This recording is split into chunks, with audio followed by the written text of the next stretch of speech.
ابھی ہم چند میٹر پہلے مسجد کی ہم نے زیارت کی، مسجد رایا، اس سے تھوڑا سا آگے آ گئے. یہ مبارک مقام ہے جہاں پہ خندق کی کھدائی چل رہی تھی.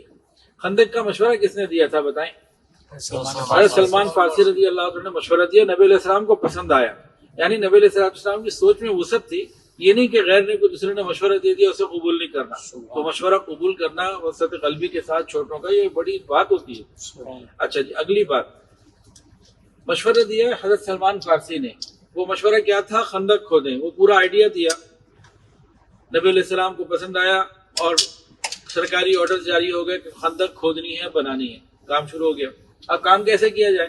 10 صحابہ کرام کی جماعتیں بنی اور ایریا بن گیا کہ آپ نے اتنا لمبا، اتنا چوڑا، اتنا گہرا کھودنا ہے. وہ ڈیٹیل دے دی گئی، وہ آپ سیرت کے بیانات میں سن سکتے ہیں، اس کی بہت تفصیلات الحمدللہ بیان ہوئی ہیں. 10 کی جماعتیں بنی. اب 10 انصار، 10 مہاجرین، اس طرح سے چلتا رہا. اب حضرت سلمان فارسی رضی اللہ تعالیٰ عنہ حماد بھائی پورے صحابہ میں واحد تھے جنہوں نے خندق کو دیکھا تھا. باقی کسی نے نہیں دیکھا تھا. باقی سب تھیوری تھی، خیال تھا، آئیڈیا تھا. دیکھا تو کسی نے نہیں تھا. کہ واحد آدمی تھے جنہوں نے دیکھا ہوا تھا پریکٹیکل، باقی تو کسی نے نہیں دیکھا ہوا تھا. اب جناب علی انصار کہیں کہ ان کو ہمارے ساتھ بھیجے، مہاجرین کے ان کو ہمارے ساتھ بھیجے. اس پہ دونوں کا شوق کہ بھئی اصل بندہ تو یہ ہے جس نے دیکھا ہوا ہے، باقی تو تھیوری پہ چل رہا ہے. اللہ کی شان.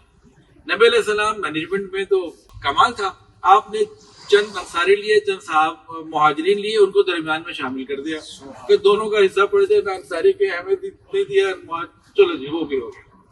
اب یہ کام شروع ہو گیا. اب 10 کی بہت ساری جماعتیں بنی. صرف ایک جماعت ایسی ہے، یہ سمجھنے والی بات ہے، اللہ اپنی قدرت دکھاتے ہیں.